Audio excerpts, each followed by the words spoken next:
Welcome to the Women in Leadership podcast. My name is Maryanne Metz, and I'll be your host. As a female navigating the challenges that rise with leadership, I wanted to start a conversation with you as a woman in the workforce myself and offer a resource for leadership excellence.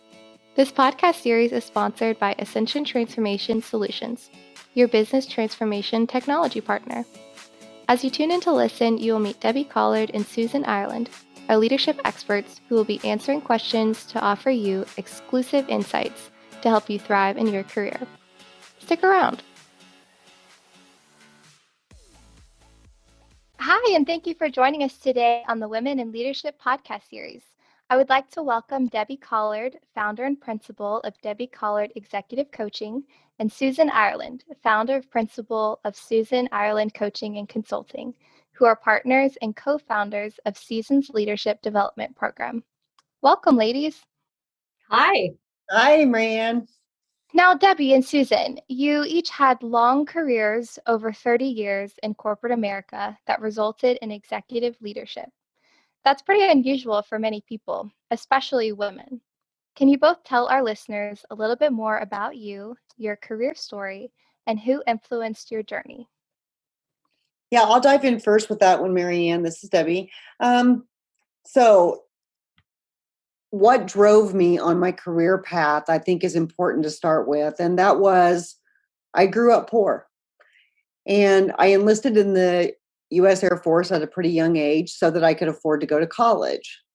Even though I only ended up spending 5 years enlisted, I was plucked out of a regular job and made a leader at a very young age.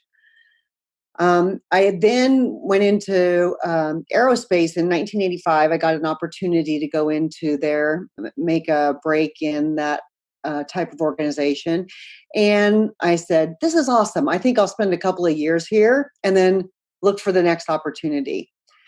Well, I had lots of opportunities just staying there in aerospace. I got to work in defense side, the commercial side, the corporate area, and in a multitude of different roles. So I was always getting opportunities. For some period of time during that, I was also a single mother with twin daughters. So I would say it wasn't around being strategic or having vision or planning, although I learned about all those things along the way. It was really driven by a need to survive and make enough money to live and provide for my family. So I was open to grasping opportunities wherever they showed up. As far as who influenced my career, I would say the first one I need to talk about is my mother. My mother influenced my journey because she always told me to work hard, do my best, and treat everybody with respect. Throughout my career, though, I had many leaders who influenced my journey. I was very blessed to get to work for and with a number of really fantastic leaders. The ones that stand out most, though, are those who saw something in me that maybe I didn't even see myself, and they pushed me to my boundaries into more challenging positions and up the leadership chain. So yes, I had a long career over 30 years in corporate America, but I would love to tell you that's because I planned it that way, but it wasn't. But I did take advantage of opportunities. Susan? Well, it's funny, Debbie, even though we come from different backgrounds, some of that is a bit similar to what I experienced. And I grew up in Seattle, and I went to college after high school, but then got married before I was even graduated and had 2 kids, and then got divorced quickly. And so I was a single young parent, and I was also interested in surviving and providing for my 2 girls. And so it was, it wasn't strategic. I was looking for what opportunities were out there that were stable, could get me some medical coverage, and have some flexibility around vacations a little bit. I didn't have really high dreams. I just wanted what I felt like something to sustain me and my children. And I also had still have a very strong independent streak. Maybe it's a value even. And working for a corporation that was stable uh, gave me that feeling of independence. And even though I didn't have a big career goal or position that I was aspiring to at that point when I started, um, I knew that the opportunities were there. And there were lots of career paths that I could choose to take at one point if I ever was interested. Um, so it was just fortuitous that I actually landed where I did, and I was very grateful. Um, as far as who were key people in my life, like Debbie, they were my parents. My parents were big supporters of me. Actually, they always thought I could do whatever I wanted to do, no matter how big. They did not squelch any dreams that I could have for myself. The funny thing is, though, that I didn't really believe that I had that potential. I didn't see it. But they were always there for me. And I'm gonna talk about my dad a little bit later, but he was a big influence in my life. My mother passed away young, and so he was there with me, always encouraging me and supporting me, and like opening the possibility that I could do more. Wow, and what an impactful story, especially that you both were motivated, inspired by your parents. I think that speaks to a lot of our listeners. So throughout your journey that you just spoke about, can you talk more in detail of a time when you successfully navigated a challenge in your career? Okay, I think I'm going to talk about kind of my limited view. And I think that's the biggest challenge that I had. So it was internal, not anything external. I had a limited view about what was possible for myself. So played smaller and longer in that than I wish I would have. I had things in my mind like I didn't have the right, quote unquote, right college degree. Or I was a woman in a primarily male dominated field. I was a single mom and I had other responsibilities and nobody at home taking care of the kids for me. They were in daycare, so I had to manage all that timing. So what I did was I worked hard and I made it a priority to do the job, whatever job I had, better than anybody else. And that uh, work ethic and and attitude, I think, got me recognized, and I got opportunities because people wanted me to work on their team because they knew they could count on me. Wow, Susan, that's an awesome story. And I was thinking as you were talking through it about whether that was true for me as well. And I think I had the opposite challenge is that I never met any role or job that I didn't think I could do or should be doing. And that sometimes got me into trouble. So the biggest issue might for me be choosing a challenge to talk about because there are no shortage of challenges of various shapes and sizes in probably anyone's career. But one that comes to mind is about mid-career of the time that I was in my 30 years of aerospace. I was put in charge of this newly formed organization. And it was created by pulling several different activities together and put under one umbrella.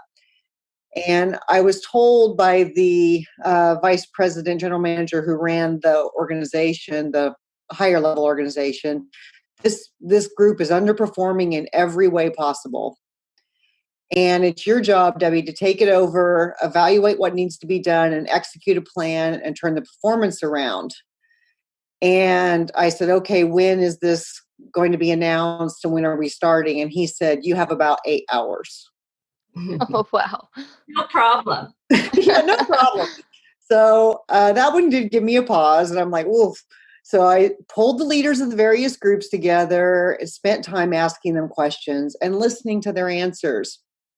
I reviewed the performance of those groups and asked those leaders what they would change if they were in my shoes. And then working together as a team, although we did unfortunately have to let one of the leaders go because of repeated bad behavior over many years, we were able to implement the changes that turned the performance positive for the overall group. Within 8 months, we were the best performing organization in that part of the business. So there were many challenges said, but that one stands out for me because the leader that I worked for believed in me enough to take that big chance on me and give me 8 hours to prepare for leading a new team.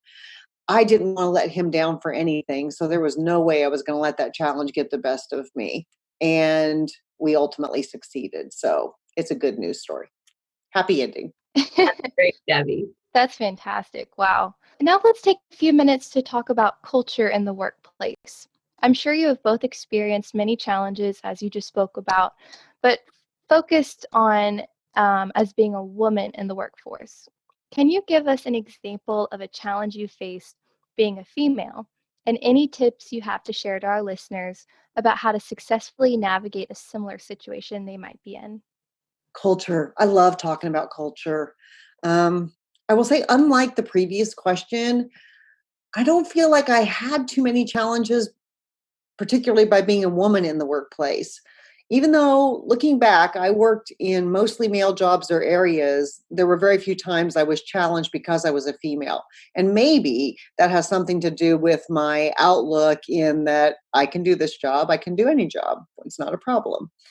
Um, Thinking about it, though, one instance does stand out. Okay, so I'll set the stage. We were in the early 90s, and I was a manager for a proposal to the government that if we won, would mean we were awarded a humongous government contract. That's very technical terminology, humongous government contract. And it would mean new jobs for hundreds of people.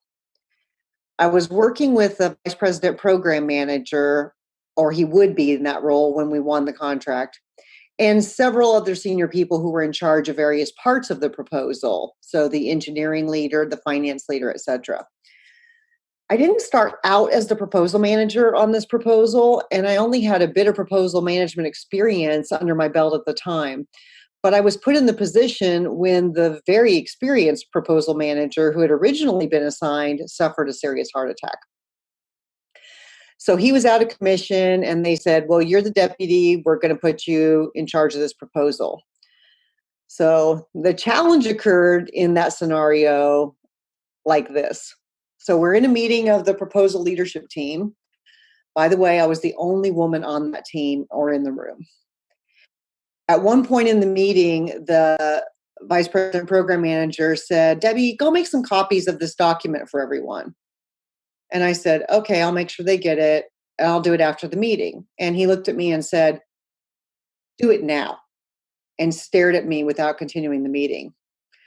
Of course, I was embarrassed. I was angry and probably several other emotions, but I calmly left the room, made the copies, left them with his office administrator, and then went back to my normal office, not back to the meeting room. I told my manager what had happened, and he was very supportive of me not returning to that proposal effort. He said, hey, it's your decision, and I will support you either way. That shouldn't happen to anybody. After a couple of days, the vice president program manager had his administrator call me and say, will you please come meet with him? I did so. And after a few minutes of silence at the beginning of the meeting, he apologized for his behavior and asked me to agree to continue as the proposal manager. The outcome of this story, we went on to win the contract for the company, got hundreds of jobs for people, and I later learned through the grapevine that that VPPM stood up for me in a couple of situations that I wasn't even aware of were occurring in performance reviews and ratings, saying that I should be ranked higher than maybe some other people. And I really believe that our great relationship and him sticking up for me came down to that moment when I earned his respect because I wasn't a pushover, even though I was relatively inexperienced and the only female proposal manager at that time. So it did have a good ending. Susan, what about your challenges with being a female? I love that story, Debbie. We came up in the time in the business world where being in an aerospace industry, we really were just a few females in a very male dominated culture. And it was more often than not that I was the only female in the room as well.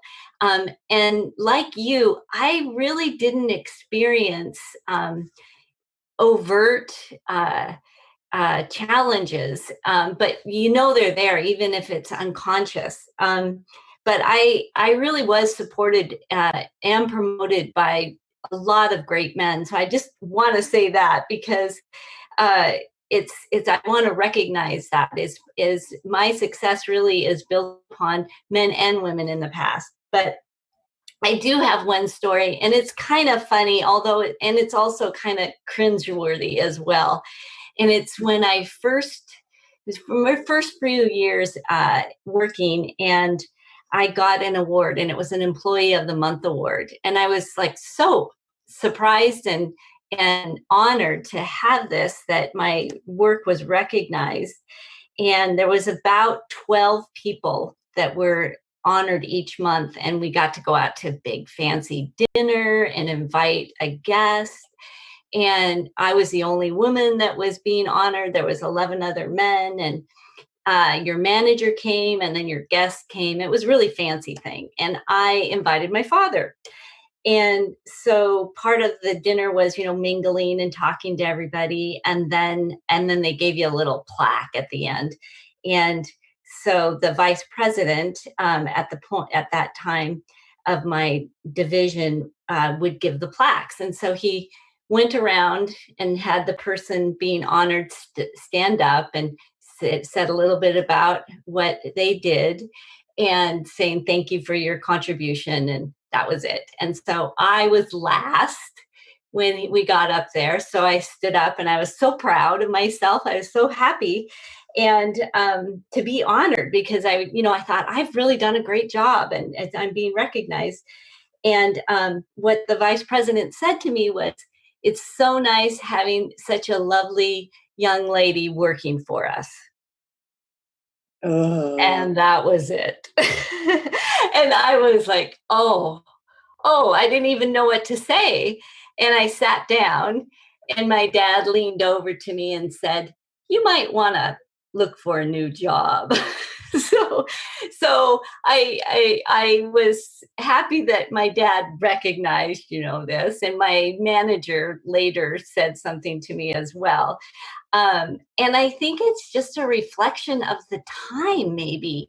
I don't think it had any impact on my position. I kept getting good jobs and good assignments, but it really was a kind of a sock to the stomach, like, wait a minute, he's not even recognizing my contribution. So that was, it was just something to be aware of, I guess, at that point. I wanted to throw another thing in too, because it might help other people, is because I think because of the environment that I was in and the time, this was, back in the late 1980s, 1990s, women were new in the workforce, or they weren't new, but they weren't very many of us. And I struggled with niceness. So if you know me and meet me, I think that you would say, Susan is very nice. It's kind of who I am.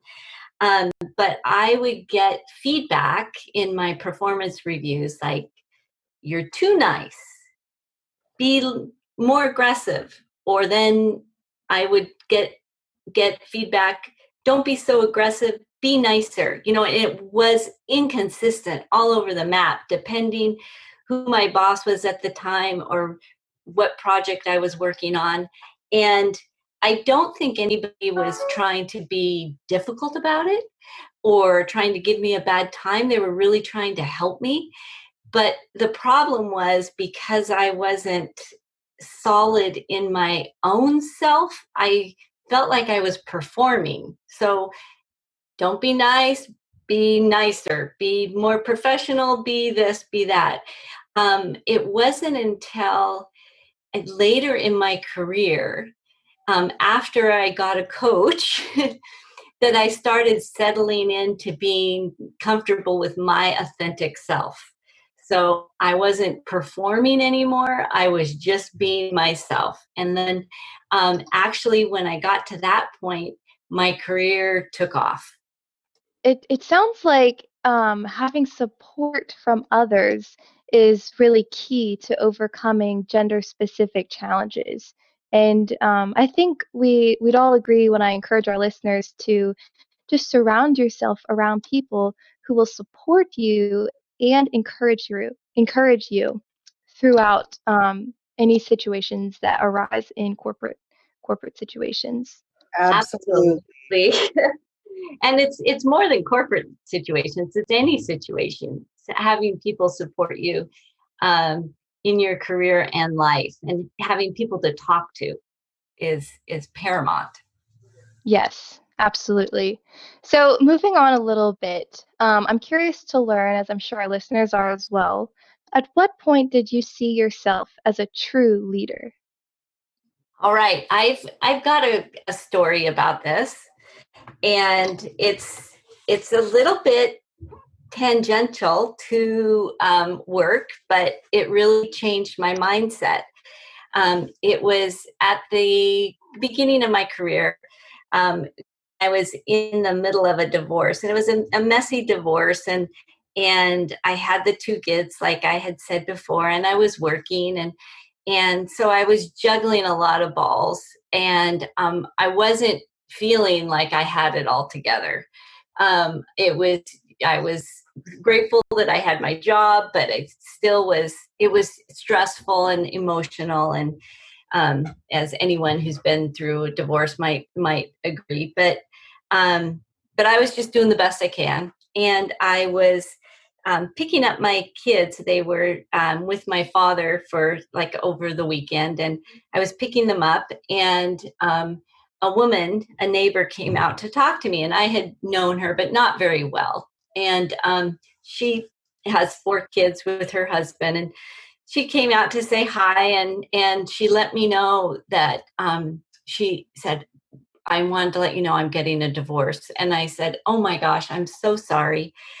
And she told me a little bit about it, but she said, "I know that if you can do it and be okay, I can do it." And I was just floored, because I had no idea that anybody else was paying attention to me. And I didn't feel like I was doing okay.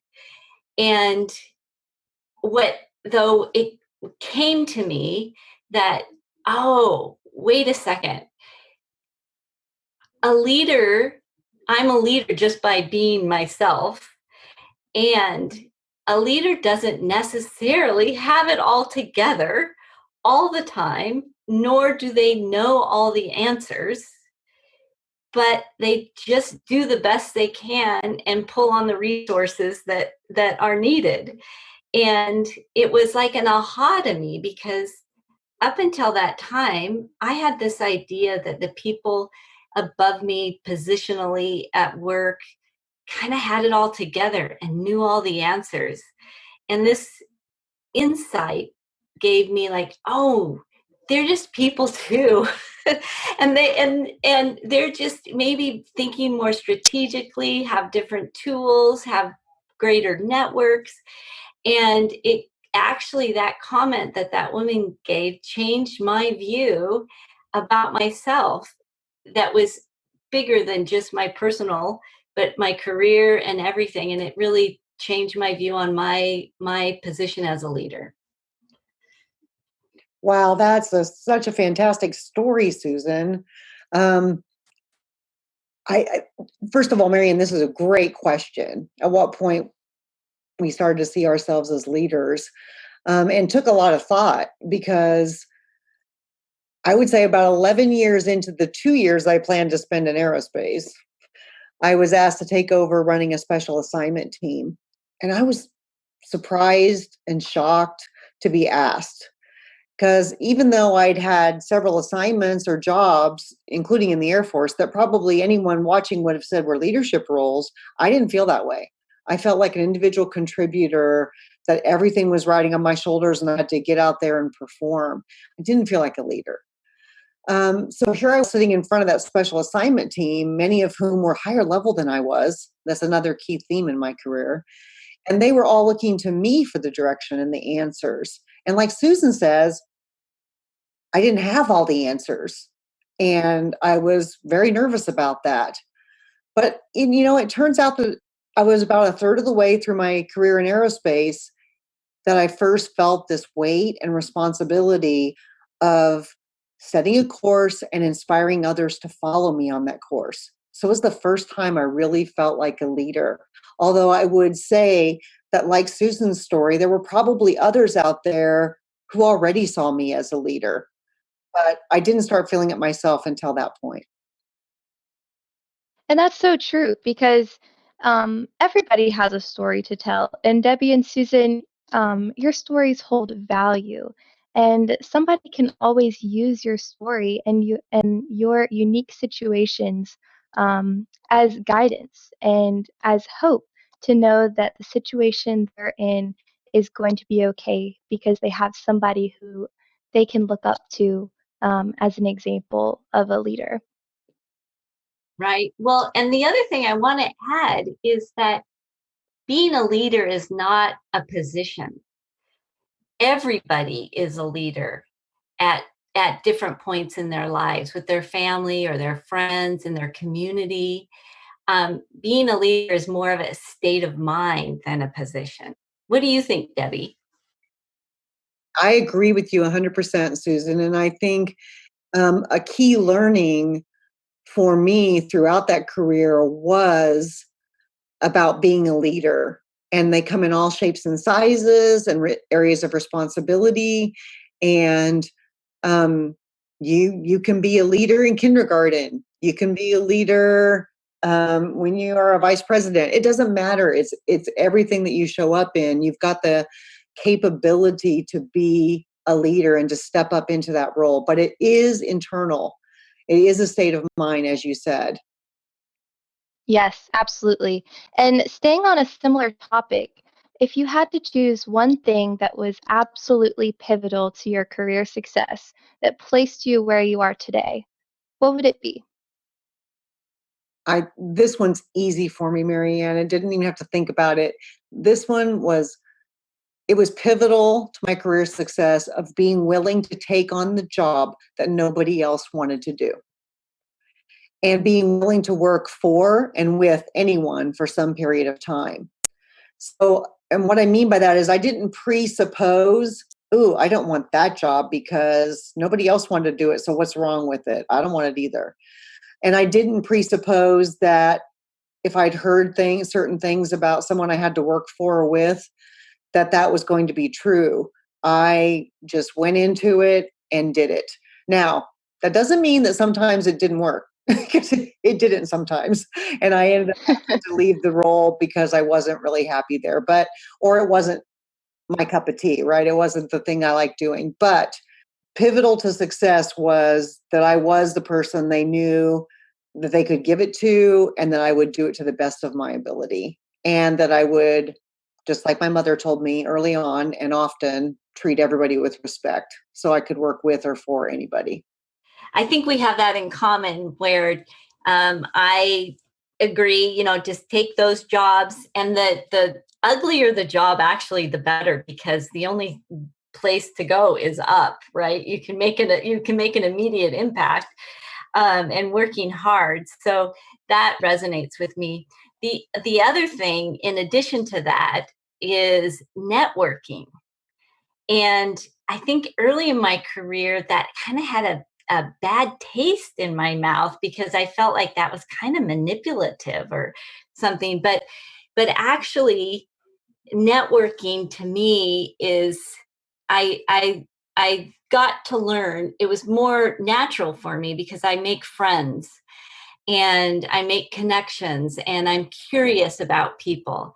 And wherever you are in a corporation or being an entrepreneur or in the community, um, the more connections you have, real, honest, authentic connections, the more you can help each other and let each other know when there's a job opening or an opportunity for a project, or hey, I've got this great product.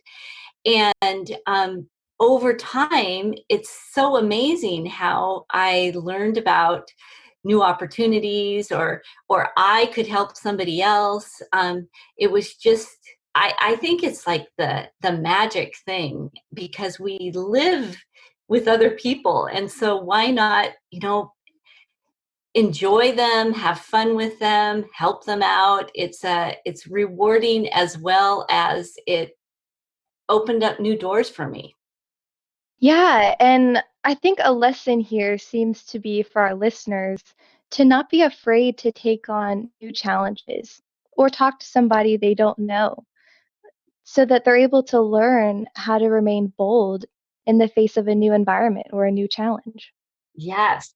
I have a suggestion that I give many of the people that I coach, because most people will have somebody that they admire in their organization or their company or in their community, but they don't know them. And there's usually like lots of good reasons why they admire them. It could be what they've done, their attitude, you know, whatever it is. And so they tell me, they kind of gush, I like this person because of all these things. And I say, well, why don't you call them up and ask them out to lunch? And it's easier when it was no COVID, but it was, the first reaction to people is, no, I could never do that. Right. They don't know me. And I encourage them to try. And I would say it's 100% successful, because most people are very flattered that somebody actually has noticed, what they've done. And most people really enjoy helping people or giving them advice or taking, an hour out of their day. You might have to wait 6 months to get on their calendar, but it's better than nothing. That just sparked a thought for me, that of an example that just plays right into this theme we're talking about. So I got the opportunity to go to someone's retirement event. And this was a big deal. It was at the top of this beautiful tower in Seattle. And but there were assigned seats for the speaking parts of the evening. So I went out and sought out my assigned seat, and I got seated next to a gentleman that I had not met to that point in my career at the company. But everyone kind of knew who he was, even though he didn't know who everybody was. And he had kind of a pretty stern reputation as not a very nice person or easy to get to know. And I said, well, this is going to be an interesting dinner if I'm seated next to him. Thank goodness we have speakers, so I don't have to engage. He came up and sat down, and I introduced myself to him, and I said, we have a friend in common. And he goes, yeah, who? And so I told him who. And then as we started talking, I kept drawing him out throughout the evening. And it ended up being a very pleasant evening, and he wasn't so hard to talk to after you got past the first, a couple of sentences.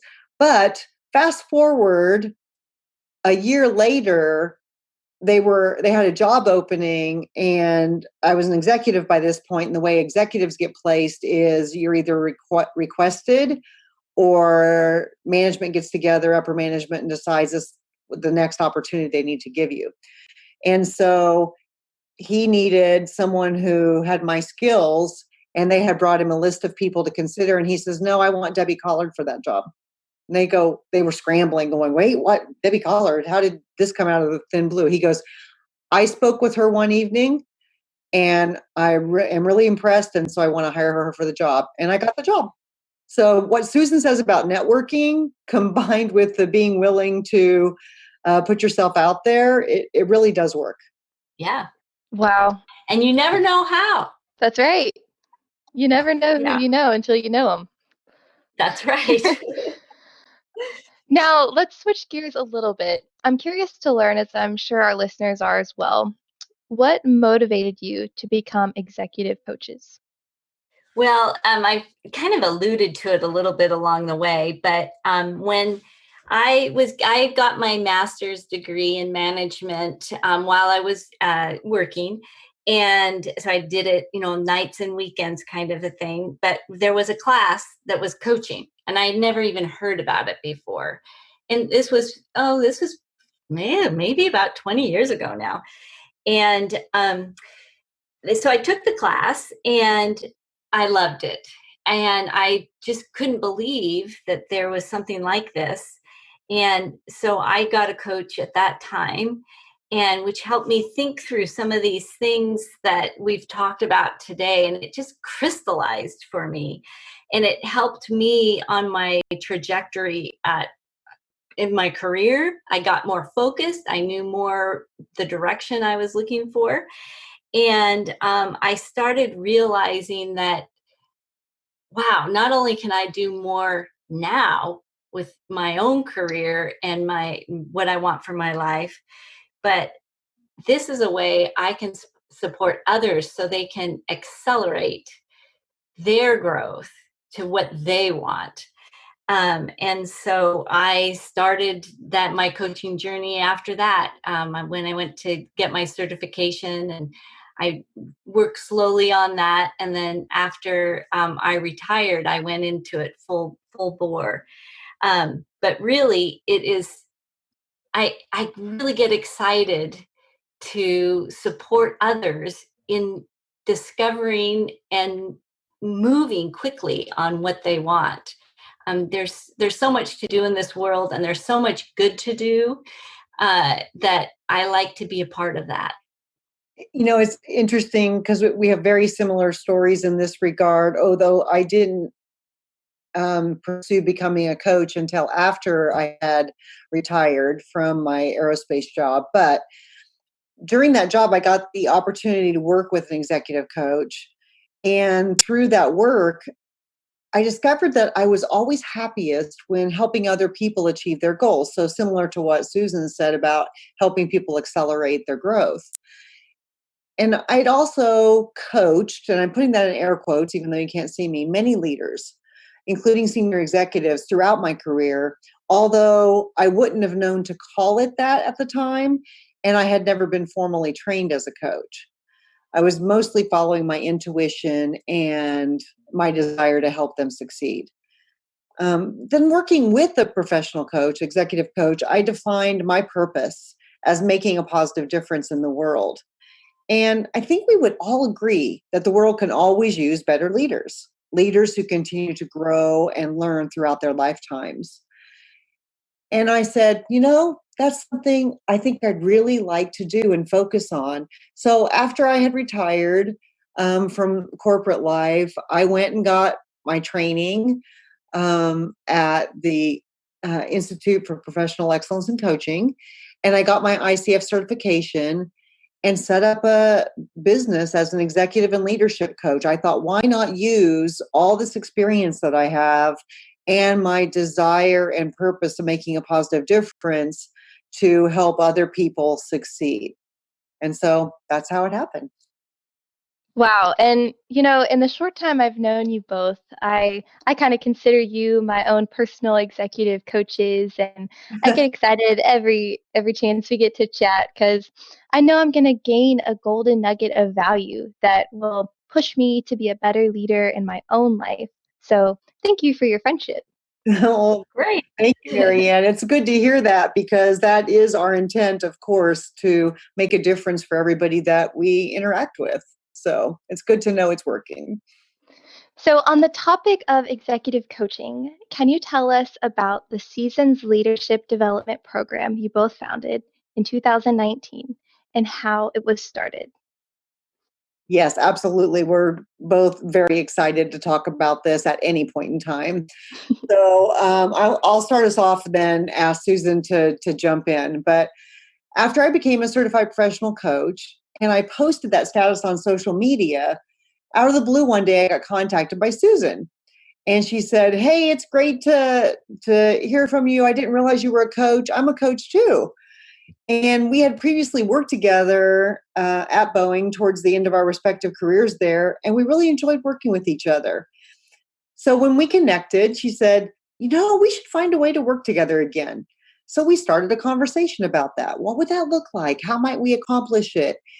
And we found through that exploratory conversation that we were pretty darn aligned on what we wanted to do, and the ideas just sort of flowed organically from that point.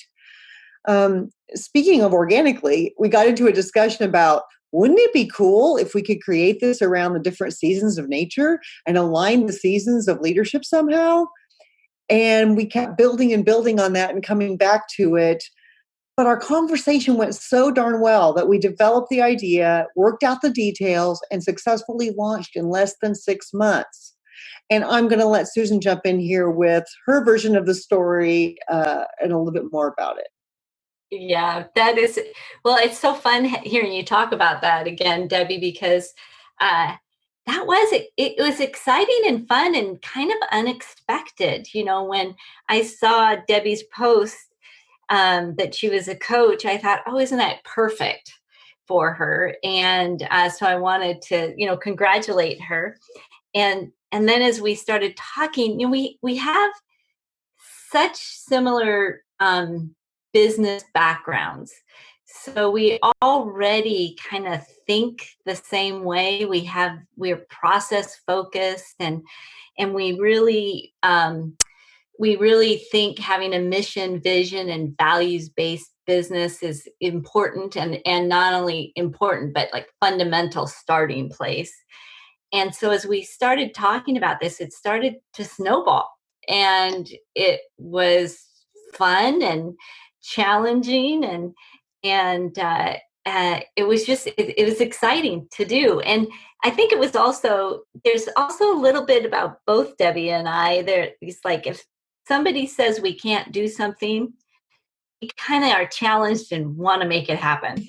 So so we thought, let's just do it. We're going to give this a try. And it's the other thing is that we both were. It's like uncomfortable, but also not so uncomfortable. We weren't going to give it a try. We didn't have all the answers. We didn't know how it was going to work exactly, and we hadn't. But we thought we're just gonna jump and try it, and kind of meet the challenges as they come up. And she's such a good partner because I can really count on her to, she's carrying water, and I'm carrying wood, and we are like putting this thing together. And it's been an adventure, and it's been successful, and we're getting really great feedback, and which is kind of keeps us going. What did I forget, Debbie? I don't think you forgot anything about how we got started at all. It's, like you said, we're very aligned, and thank you for the kind words about being a great partner, because I feel exactly the same way about you. And we came together in a way that I think was meant to happen when it happened, because I don't think it would have happened sooner when we were both in corporate America. So Right. It's an awesome thing. It's that networking thing, though, too, because I would say Debbie and I worked together. Well, we were friends, but we didn't talk to each other every day like we do now. Who would have known, 5 years ago that this is what we would be doing? Who'd have known you'd be on my favorites list on my phone? Yay. So for our listeners who may be new and have never heard of the Seasons Leadership Development Program, can you share a little bit of background of Seasons and what makes it different from other leadership programs? Sure. So Seasons Leadership Program is a year-long program based around the seasonal themes.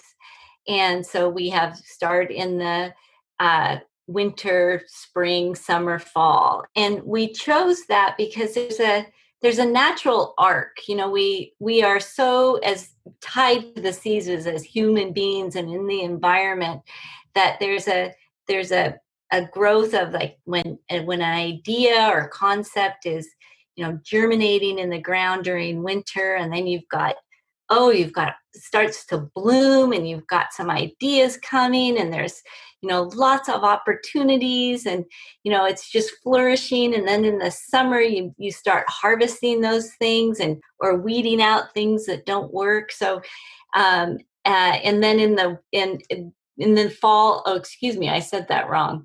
Then in the fall you start harvesting. So it's that same idea with leadership concepts. You know, we want to bring our participants through the season so they can really integrate and bring into their being and their thoughts and their behaviors new ways of being a leader and being more effective. So we focus on our mission, vision, and values. We're very values based. We're holistic. We want to cover things about yourself, your business, and your community. We focus on business acumen. So we just also, it's almost training like, where we can tell you how to use some business processes that we found work. What else do we do, Debbie?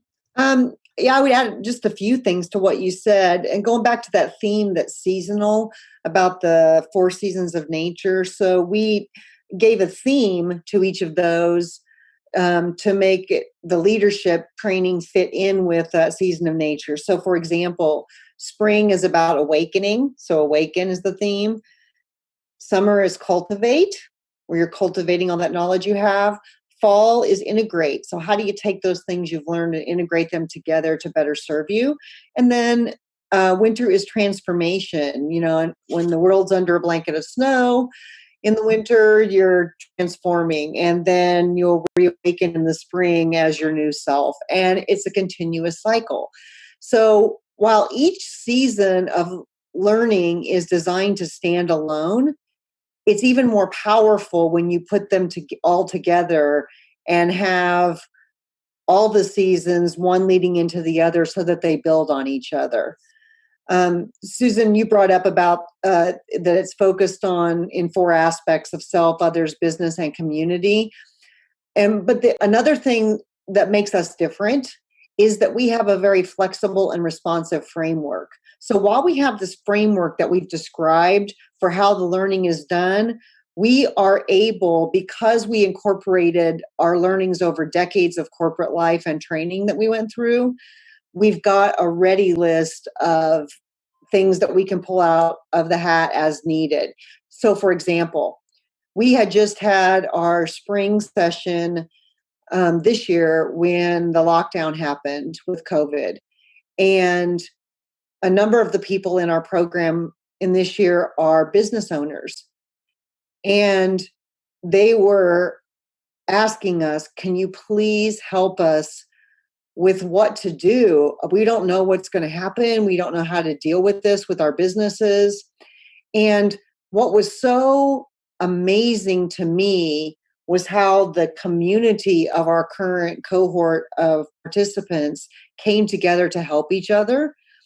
So you had some of the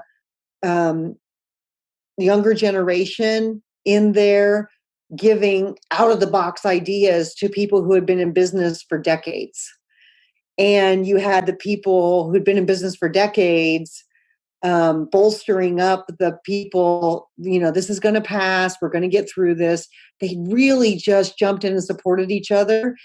And we had the flexibility, Susan and I, to adjust the program to those needs.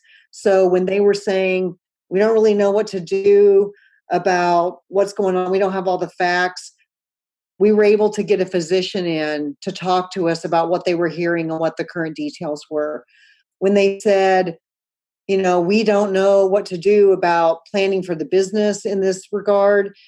So we went into a whole discussion and were able to give them tools to help them with contingency planning. What do you do when things don't go the way they're expected to go? And then how do you deal with that for your business? So very flexible and responsive framework, even though it's got this solid base of the seasons going on and a year-long program, so people can really help each other grow and develop community that will hopefully last for a very long time. Yes, we keep it at a very small cohort.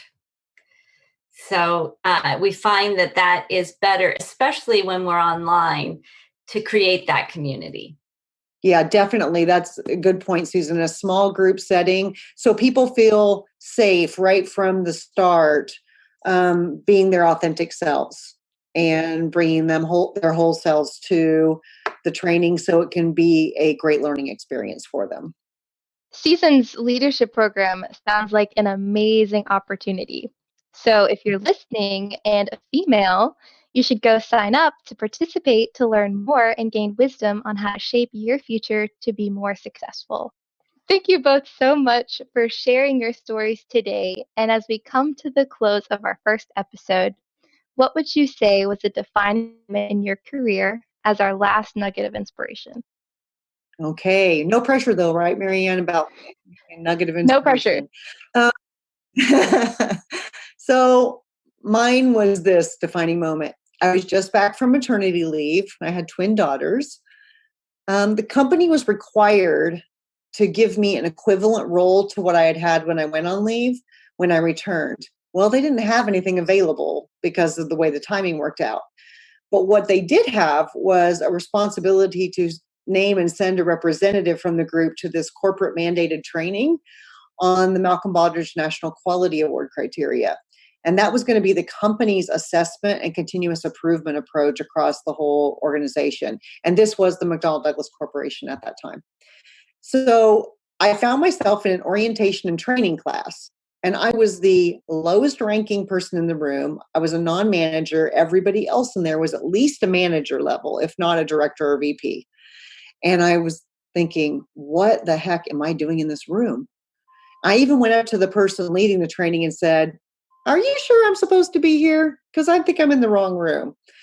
And he chuckled and said, nope, your name's on the list, sit down. So I went to the training and I learned about the Baldrige criteria. I'm not exaggerating when I say it was life-changing for me. And it was a definite defining moment in my career. It opened so many doors. I met many wonderful people. I became a state and then national examiner for Baldrige, assessing other organizations who were using that criteria.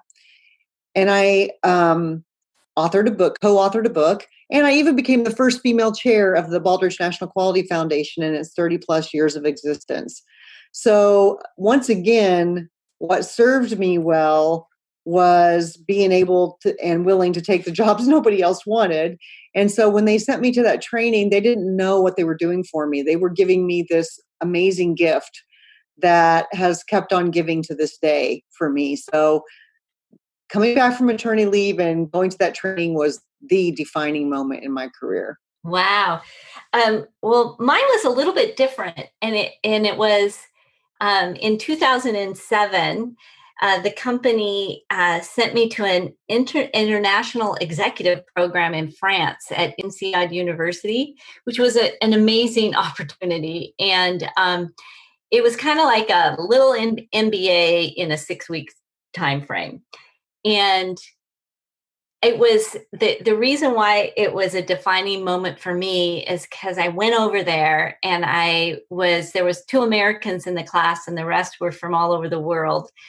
And I just thought, I love this. I love the global discussion and all the different viewpoints.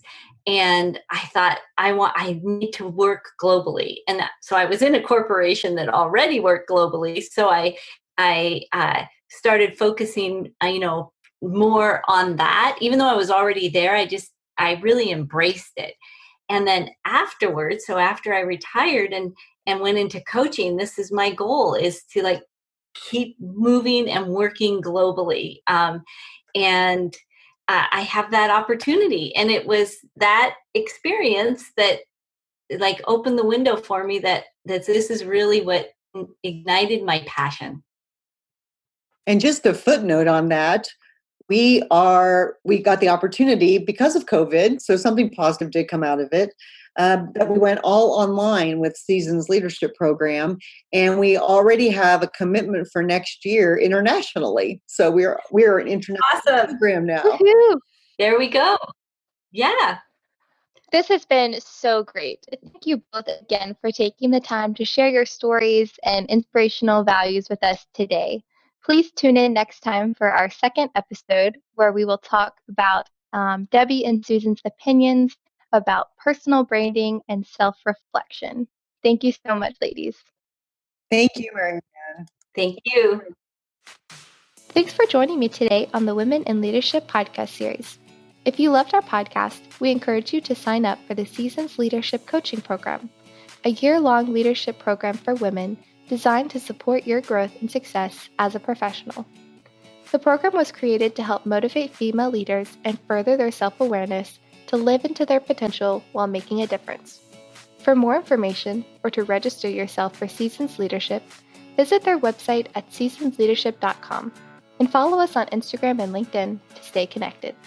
See you next time.